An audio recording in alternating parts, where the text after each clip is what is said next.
It's the amazing Rico Brogna podcast with your host, Evan Roberts.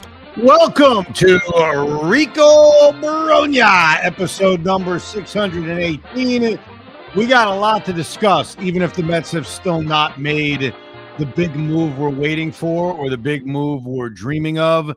There's a little bit of information from the last 24 hours, and we'll try to bring it all together and see how it impacts the New York Mets. Number one, the signing of Alex Bregman. Alex Bregman leaves the Boston Red Sox. He signs a 5-year, $175 million deal with the Chicago Cubs. The Mets were never linked to Alex Bregman. I mean, you go back to the very beginning of this offseason, we brought his name up. We analyzed him. We talked about that as an option, but it never felt like the Mets ever considered that as an option. They were never really linked to him for the last few months. So when Bregman signed, the reaction is, where'd he go? What kind of contract did he get? How does it impact the Mets? But the player, even if you wanted him, was never somebody the Mets were attached to. I'm not surprised by the contract. I mean, when you think about what he was paid last year, when you think about Alonso getting 5 years, Schwarber getting 5 years, Bregman is a little bit older than Pete, a little bit younger than Kyle. It seems like 5 years is the sweet spot. In terms of how this impacts the Mets, I don't think it does. Like, I don't think the amount of years Alex Bregman gets impacts Kyle Tucker at all. I don't think it impacts Cody Bellinger at all. I think they're completely different.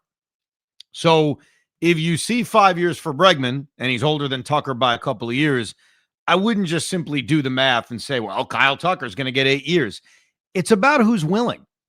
That's what this is always about. It's about who's willing to give that contract. So when it comes to Kyle Tucker, here's where I think things stand. And I wanted to bring up Bregman first because I just don't think one thing has anything to do with the other. I don't think Bregman getting a 5-year deal or even Pete getting a 5-year deal a couple of months ago means Kyle Tucker's definitely getting a certain amount of years. Because right now it feels like the market for Kyle Tucker is around 3 teams: the Toronto Blue Jays, the LA Dodgers, and yes, us, the New York Mets. We're a part, I guess, of the linkage. The Toronto Blue Jays feel to be the only team that's willing to give Kyle Tucker a long-term contract. And there are now indications that he may not want to go there. Now, at the end of the day, that certainly helped the Mets last year when it came to Pete Alonso, because we had heard for so long that the Blue Jays were the one threat for Alonso and that he and his wife just didn't want to go there. Now, ultimately, we don't know what Toronto ended up ever offering. Like, did they ever exceed what he ended up getting from the Mets? Nobody knows. But there was that rumbling for a while that he didn't want to go there. And right now with Tucker, the only team who's been linked to him in terms of being willing to give him a long-term contract is the Toronto Blue Jays, and he hasn't signed it yet. So Kyle Tucker has the option of screw it. Even if he doesn't want to go to Toronto, they are the defending American League champions. They are a very good team. Go there, get your years, get your money, and you're good to go for the rest of your career. But the perk of taking a short-term deal from Los Angeles or New York is a fewfold. Number one, you'll get more money on an AAV. Like logic says, if the Blue Jays are offering, let's say it's a 7-year contract or an 8-year contract at about $35 million a year, there's a really good chance that the Mets and Dodgers on a low year, high AAV number is going to come at you with 3 years, maybe 40 to 45 million per, which I'd be willing to do. I mean, I think most of us as Met fans would be okay with that. I mean, it would certainly improve this lineup. It would give them another major league outfielder, and you wouldn't have to worry about the long-term commitment. You wouldn't have to worry about the fear. I read an email, I think it was a few days ago. No, it was one of the callers we took, as Hoff pulled it off brilliantly on the last Rico Brogna, and he said, you get the vibe that maybe Kyle Tucker is Kevin McReynolds. He doesn't love baseball. He may not love New York. Well, that's the beauty of a 3-year high AAV contract. Let's say he is. Let's say Kyle Tucker doesn't love baseball. Let's say Kyle Tucker does not fit in New York. If it's only a 3-year contract, at least you know it's over in a couple of years. You're not locked in for a crazy amount of time. So I know I'm willing to do it. I think most Met fans are willing to do it. You would think that the Mets would be, because in this era of Steve Cohen, there's been a willingness to go high AAV, short amount of years. We've seen it. So it comes down to this with the Dodgers, the Mets, and the Blue Jays, assuming there isn't a mystery team. And I'll tell you in a few minutes why I don't buy the Yankees in this at all. If Toronto's going long term and the Mets and the Dodgers are going short term, the Mets just have to make sure that AAV is higher than Los Angeles. I mean, that's the key, because you're not going to beat them if the money's the same. But one of the selling points for Tucker, because I certainly understand anyone out there saying, well, why wouldn't Kyle Tucker just take the years? Like, just take the best offer you can get from Toronto, sign it, you're good to go. You don't have to worry, even if your numbers dip over the next couple of years, all the money is guaranteed. Here's why. Here's why Kyle Tucker would be smart to take a short-term, high AAV contract from either the Dodgers or the Mets. I'm not just being a fanboy and saying take the Met offer. I get the Dodgers are a lot more appealing. And honestly, if the money's the same, you should go to LA. The lineup is better. You have a better chance to win, and you have a better chance to put yourself back in the marketplace, whether it's in a year, 2 years, or 3 years, in a better position coming off big October success with the Los Angeles Dodgers. So I'm certainly not going to argue, despite being a Met fan and despite it being the Rico Brogna, that he'd be smart to take the Mets over the Dodgers. But here's why he'd be smart to take a short-term contract. I was going over this the other day in relation to us, in relation to if the Mets don't add Tucker or they don't add Bellinger or they don't add, and really that's it when it comes to the high-impact bat free agents that are remaining. What is there to look at in the market a year from now? What is there to look at in the market 2 years from now? What is there to look at the market 3 years from now?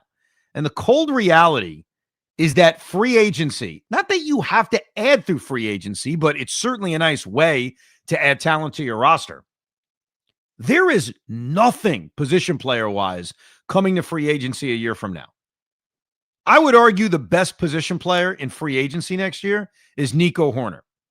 And I like Nico Hoerner. I'm not besmirching him, but there is no superstar big-time bat available next year. Not a one. You want to go a year from now? It's as bad. Ozzie Albies? Wilson Contreras? It's not a lot. There's a bunch of team options on Ronald Acuna Jr., and those are all going to be exercised. So if you go to a free agent website, you may see his name. He's not getting a free agency. So for the next 3 years, there are very, very few worthwhile investments when it comes to position players who are becoming free agents. That impacts the Mets in terms of what if the young position players they're developing don't develop? What if Carson Bench does not blossom the way we hope? What if Jet Williams doesn't blossom the way we hope? What if Ronnie Mauricio doesn't blossom? What if A.J. Ewing doesn't blossom? Like, go up and down the list. Now, the hope is the Mets are going to develop so well that they're not going to have to dive deep in a free agency. Like, that was the hope after they signed Verlander and Scherzer. I think Steve Cohen even said it. They're investing now to win, but the hope is 3, 4, 5 years from now, they're not going to need to. Because so many young players are going to develop, they're not going to have to go out and invest in free agency. In fact, it's not ideal to invest in free agency. And I agree with that. If you have enough talent on your roster, you can use free agency to maybe hit the margins, not necessarily to build a core. But there's no guarantee these young players are going to develop. So from a Met perspective, the free agents over the next 3 years, none of which are even in the stratosphere of a player like Kyle Tucker. And trust me, Kyle Tucker is not perfect. There are concerns that come along with him. But he is a far, far better player than anybody who gets to free agency in the next 3 years, which is a reason in itself for why the Mets should be aggressive. But it's also a reason in itself for why Kyle Tucker should take a short-term contract. Because even though as you get older, your value takes a little bit of a hit, but what also helps your value is who you're competing with in free agency. Right now, Kyle Tucker is 28 years old. He's going to be 29 in less than a week, which means for intents and purposes, I mean, it really is, this is his age 29 season. Next year's his age 30 season. I get it. The year after age 31, we all know how to count. But considering the lack of impact bats that are going to hit free agency over the next 2 or 3 years, I think off of a good year, a really good year, dare I say a great year if he has it, combined with the fact that there's no one else for desperate teams to go after, Kyle Tucker is better off going into free agency even if he's 31 years old. Because you compete with the other guys who are available. Kyle Schwarber was his competition. Pete Alonso, in a way, was his competition. Alex Bregman was his competition. Even if those contracts don't relate to each other, if there was no Pete Alonso, if there was no Kyle Schwarber, would the Baltimore Orioles have been more aggressive for Kyle Tucker? Maybe. If they needed a bat and they wanted to add an impact bat and those guys weren't walking through that door, yeah, they'd be more suitors for Kyle Tucker. So by using that logic, it makes sense for him if he's not getting the mega contract he wants, and at least in the place that he wants. Because again, if he doesn't want to go to Toronto, which is now the rumblings, you can kick this can down the road. And kicking the can down the road benefits us as Met fans, and I think it absolutely benefits Kyle Tucker. And here's the reality. It benefits us as Met fans. If Kyle Tucker signs a short-term high AAV contract, and I'm wrong, I take one of my biggest but pleasantful L's I could ever take, and that's Kyle Tucker as a New York Met. Well, the odds are he's only going to be a Met for a couple of years. Everything I'm describing paints him as he's here for a year, 2 or 3, depending on the kind of contract he wants to sign. He re-enters free agency, in which everyone's fallen all over themselves because there were no other impact bats, and then he gets some kind of mega contract the Mets aren't willing to pay. And I'm fine with that. And I'd be fine with that depending on the development of the young players that they have. The beauty of Tucker on a short-term deal, and I don't want to compare it to Scherzer and Verlander, even though I brought their names up earlier, but they are a bridge. Kyle Tucker, in a weird way, despite being only 29 years old, could be a bridge to finding out about your young position players, getting the best you can out of him over the next 2 or 3 seasons, because he's going to want that mega contract. And then if he does that for you and helps you win, great. If your young players develop great, you wave them goodbye. And so I hold out hope that David Stearns realizes this, that Kyle Tucker and his agent realize this. And then the hard part, because maybe the easy part is selling Kyle Tucker and his representation on why short-term makes sense, why you should take a 2 or 3 year deal with opt-outs all over the place with a huge AAV. That may be the easy part. The hard part may be defeating the Los Angeles Dodgers. And I guess that's why, despite me making the case for why this makes so much sense for the Mets, and it does, their competition is fierce. Like the Los Angeles Dodgers are going to offer him a high AAV, heavily deferred, short-term contract. Remember early on in the Juan Soto sweepstakes, obviously the Mets were linked, the Red Sox were linked, the Yankees were linked, your usual customers. The Dodgers were linked, but apparently they were trying to get him on a short-term, huge AAV, opt-out laden kind of contract. And the Dodgers have that ability to do that. And the Dodgers have that ability to even say, even if it's not as much money as the Mets, come here, because we're a lock for the postseason. We have an incredible lineup. Imagine where we would put you between Shohei and Mookie and Freddie Freeman. So it is not going to be easy to beat the Los Angeles Dodgers in this. Now, let me get to Cody Bellinger, because the latest on Cody Bellinger came from Brian Hoke, who does a great job covering the New York Yankees, in which he said that the Yankees are now under the impression that Cody Bellinger is going to sign elsewhere. Met fans, Ricoers, put your arm around your Yankee fan friend, because you can politely tell them, we heard the exact same leak. This is right out of last year between Pete Alonso and the New York Mets. Remember that whole thing? It felt like Pete was negotiating, or at least trying to get the Mets to negotiate against themselves, much like Cody and Scott Boras, are trying to get the Yankees to negotiate against themselves. After a long standoff, the Yankees, much like the Mets last year, say, all right, F it. Screw it. This is exhausting. In the Mets case, it was after I think they signed Jesse Winker. and the report got leaked to Andy Martino, the Mets are now under the impression Pete Alonso is going to sign elsewhere. That he's gone, unless he comes crawling back. And ultimately, did he come crawling back? Yeah, but Pete did pretty well in his short-term contract. So the same thing is clearly going on right now between Cody Bellinger and the New York Yankees. It may be mildly surprising to say this because of the Dodgers and Toronto and the Mets, but right now there is not a robust market for Cody Bellinger.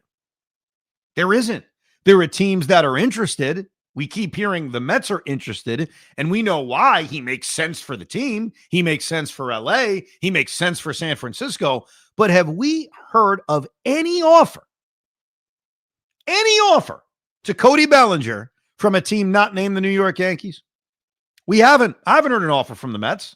We have no idea what the Mets are offering. We have no idea if the Mets have even made an offer.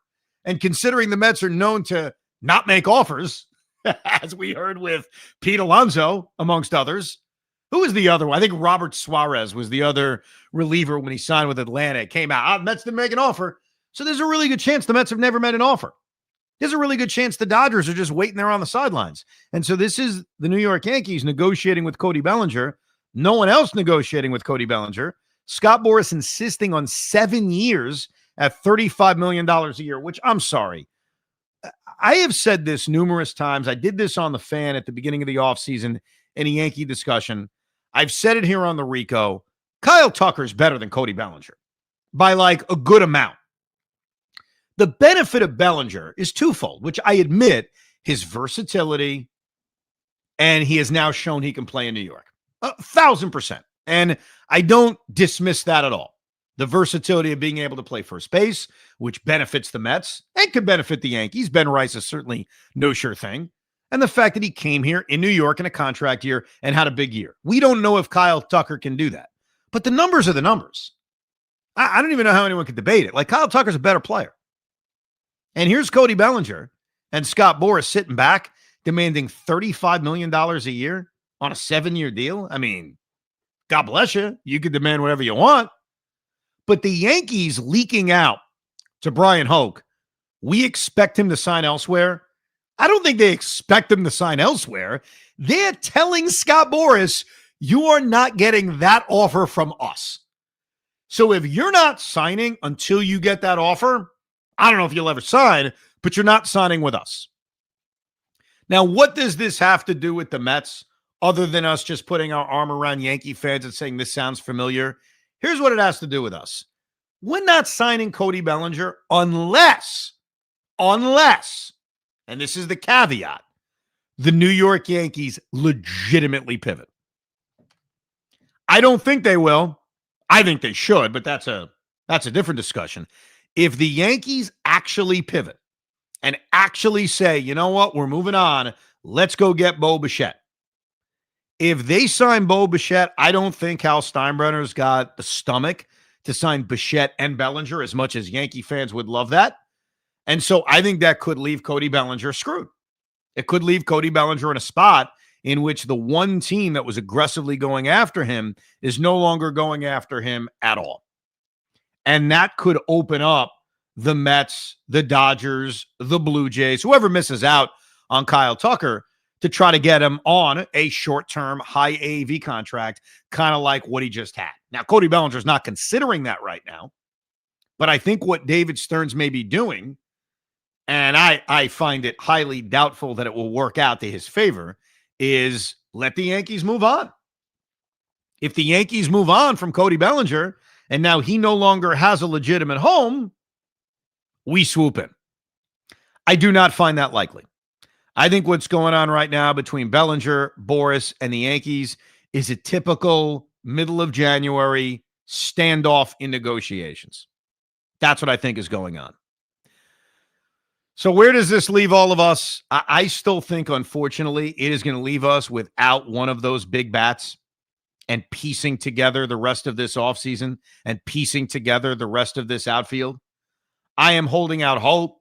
I am keeping my fingers crossed that I am going to take a massive L on this Kyle Tucker thing, and the Mets are able to swoop in and get him on a short-term high AAV contract. And the hope is he's going to realize just like I realize, and you should realize, the free agent market over the next 3 years is the Sahara Desert. And it will benefit Tucker to re-enter free agency in a year or two. Now, Hoff, with all of that said, the Bellinger stuff, the Tucker stuff, the Bregman stuff, do you have any level of confidence that this could somehow work out in our favor, whether it's the Yankees moving on from Bellinger and him having to settle, or even the Mets outbidding the on a short-term IAAV contract for Kyle Tucker? I got to be honest, I don't have any belief that David Stearns is really going to do that. Like, I like it too, especially the short-term Kyle Tucker. But like you said, the draft pick's going to be pumped in, attached to that. And I know David Stearns doesn't want to do that. So again, I still feel that that's highly unlikely that David Stearns will go that route. The Cody Bellinger thing, I think, is closer to it if there's one of the two. But I think they're more willing to go trade market. I think that's what they're going to look for to fill out the outfield or fill out this lineup. The other obvious thing they have to add is in the rotation, a couple of pieces of information over the last few days, which is interesting to digest. Number one, the ask for Edward Carera, who obviously was traded last week to the Chicago Cubs. When he was traded to Chicago, you looked at what the Cubs gave up and tried to make assumptions of what would be an equivalent package from the Mets. Well, it was reported earlier this week that the ask that came from Miami featured Brett Beatty as being one of the pieces, and then a high-end pitching prospect as well. Actually, I think it was Brett Beatty and A.J. Ewing were the two pieces, so it wasn't a pitching prospect. It was Beatty and Ewing as the package back for Edward Carera. I would not have made that trade. So I am glad the Mets said no. Cabrera is a high upside possibility, but he isn't a sure thing. I talk about that's what the Mets need to add to the rotation. So trading away a top outfield prospect along with a starting third baseman, which is what Brett Beatty is, to me, I'm glad they didn't make that trade. That is too high of an ask for someone who is still trying to prove himself in Edward Carera. The A.J. Ewing part, though, to me, had no ill on that trade whatsoever. Like, if it was Edward Carera for A.J. Ewing and somebody else, I think I would have been okay with that move. Keep an eye on A.J. Ewing. He's a fast riser. He got all the way up to Double-A last year. He plays second base, shortstop, but mostly center field. He can steal bases. He hits for a pretty high average. He's an interesting piece. Now, that doesn't mean I wouldn't trade him, obviously. I think that most prospects in this system in the right deal, I would move. I just wouldn't do it for someone like Cabrera, who, while he's intoxicating because he throws 96 and he's got great stuff, he always has injuries. He has a tough time staying healthy. He's got command issues. He just hasn't put it all together. And maybe he does for Chicago. If he does, I guess we could look back at this and regret what the Mets didn't give up. But to me, that's too high of an ask. Like, if I'm trading young pieces for a starting pitcher, I'm doing it for a surer thing. The other guy is Freddie Peralta, we've heard a lot about, and we're starting to hear specifics on what it would take to get him.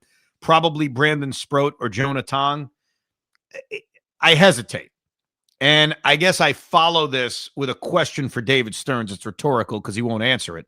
In fact, David hasn't met the media since Pete Alonso left, so we haven't heard from him in a very long time. I would do it if you're serious about keeping Freddie Peralta past this season. If you look at Freddie, who is right now 29, but he's turning 30 in the middle of June, he is the closest I wouldn't call him an ace, but I think he's close to an ace. I mean, last year he pitched like one. You pitched to a 2.7 ERA. You pitched to a 5.5 WAR. You make every start. Like, he was close to an ace-like pitcher. I think he's like almost there. But if you're going to trade for him and you're going to give up important capital like a Brandon Sproat or a Jonah Tong on a guy who has 1 year left on his deal, I'm okay as long as you're going to make a real effort to keep him at the end of the season. If you are, then I think it's worth it, because I think we'd all be thrilled if Tong or Sproat turned into 70% of what Freddie Peralta is. But I need like a legitimate, we're going to try to keep him if you're going to trade for him. Otherwise, I don't think the team is good enough. Like, we're not a player away. I know it's baseball, anything can happen, but I would almost, like, if you sign Kyle Tucker, put it this way.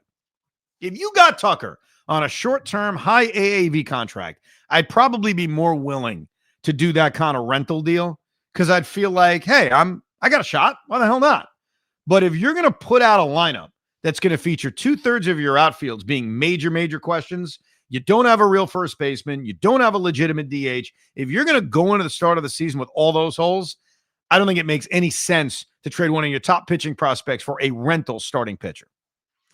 I agree. That's the same thing I say about Tarek Skubal as well. Like, yeah, give up 5 guys for Skubal if you can commit to locking him up for a long-term contract.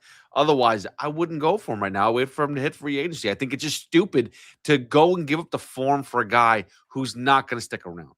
Unless you want him to stick around. I remember saying this a year ago about Dylan Cease because we spent a lot of time when there were rumors and rumblings that San Diego was going to move him. And yeah, Cease would have been great for the rotation. And I thought going into last year, the Mets were obviously closer to winning. We had higher hopes on winning coming off of the OMG season, adding Juan Soto, even keeping Pete Alonso. So there was more of a reason to do a rental last year for Dylan Cease. But I had that same attitude, which is if you're going to give up a lot, just tell me you're interested in keeping him long-term. And Freddie Peralta, by the way, is a guy who obviously David Stearns is familiar with his time in Milwaukee, but I probably would be willing to go to a 5 or 6 year contract. Problem is, if he gets to free agency and he comes off a big year with the Mets, he could get 7 or 8 years, depending on how well he pitches. And I doubt that you trade for him and you work out an extension prior.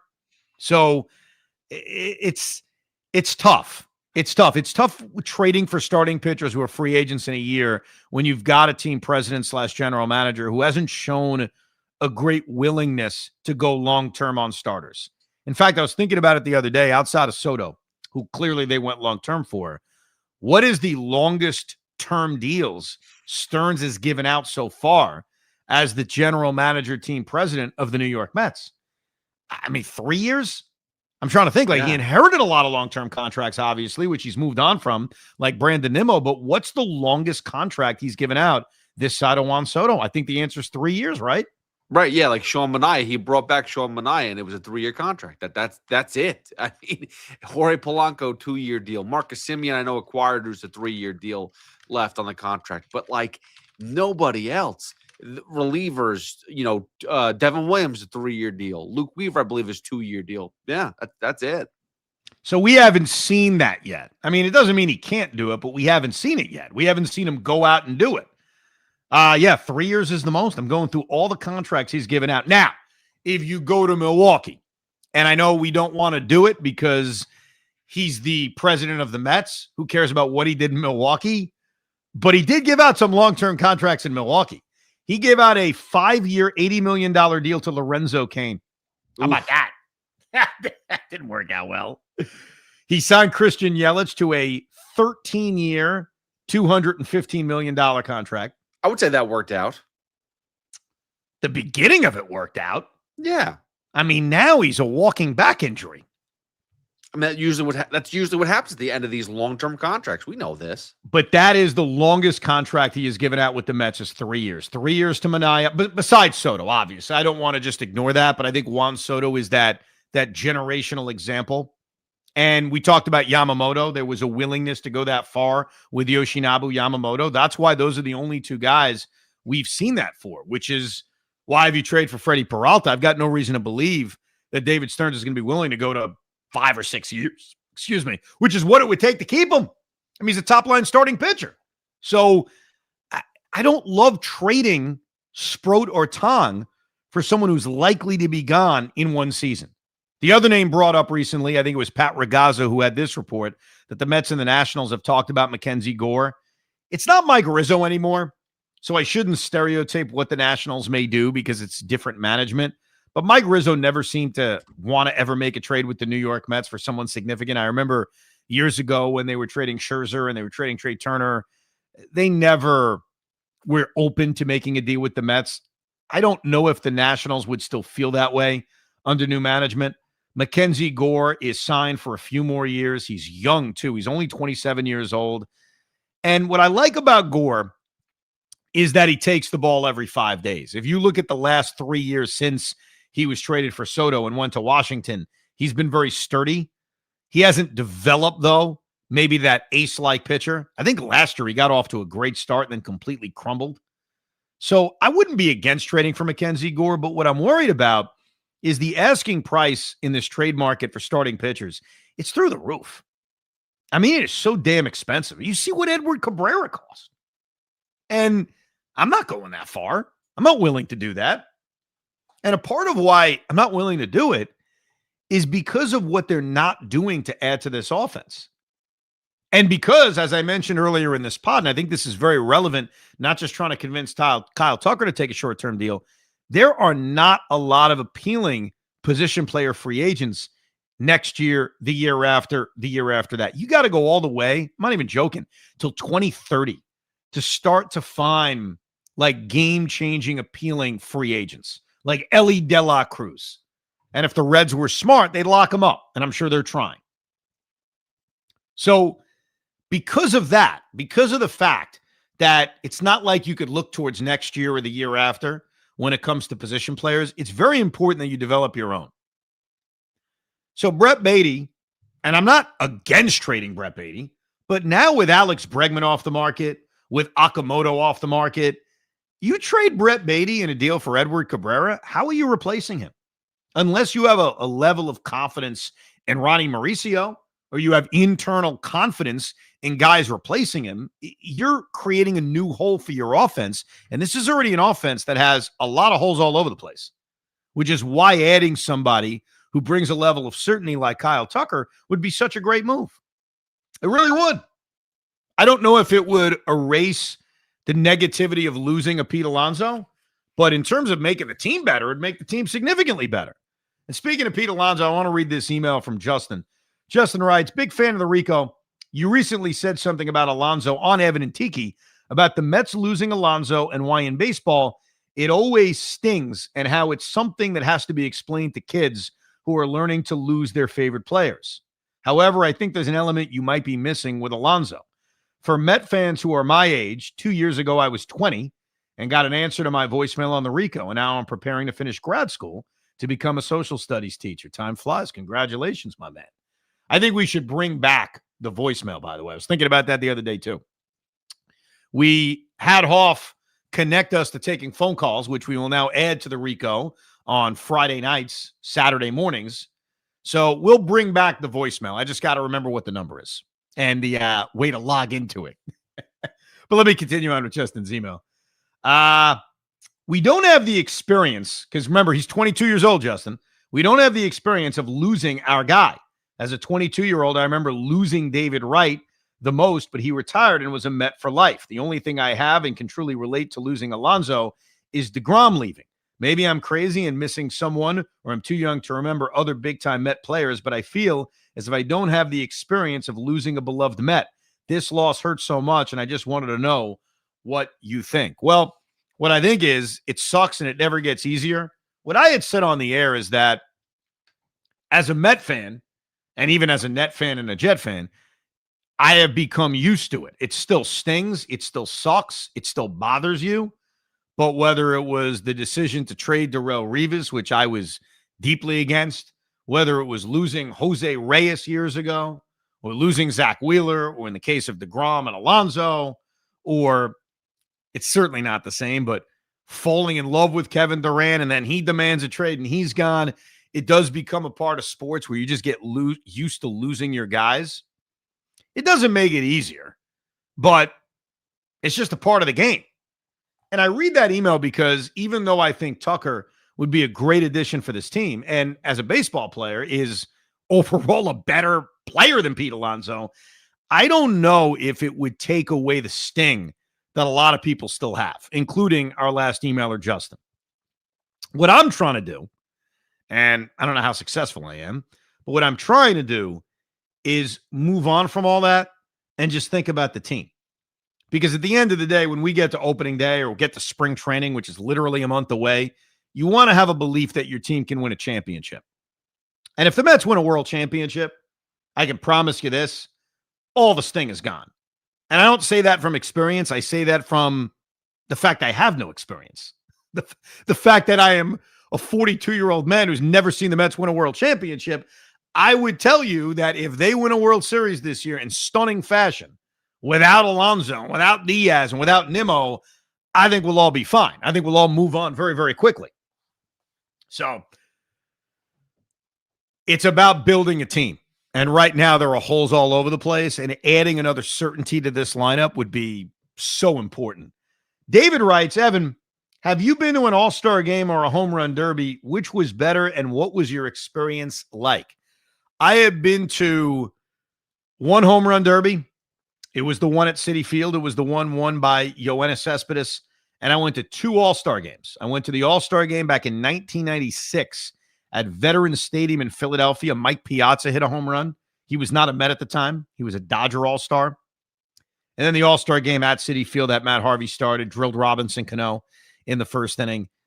What it was my experience like, you know what I'll never forget about the home run derby, and I'm pretty sure a few people in the audience who went will remember this.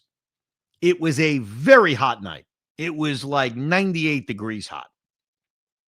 So it was a hot, uncomfortable night. It was a fun show. Cespedes is hitting bombs all over the place. And then afterwards, the 7 train was down. It was not running. That day, I didn't drive to Citi Field. I figured the parking would be crazy. At the time, I lived in Queens and Long Island City, not walking distance from Citi Field, but, you know, a nice, easy train ride. Get on the 7, take it down to Vernon Jackson. That was the subway stop. So nice, easy 18-minute subway ride, but the trains weren't working.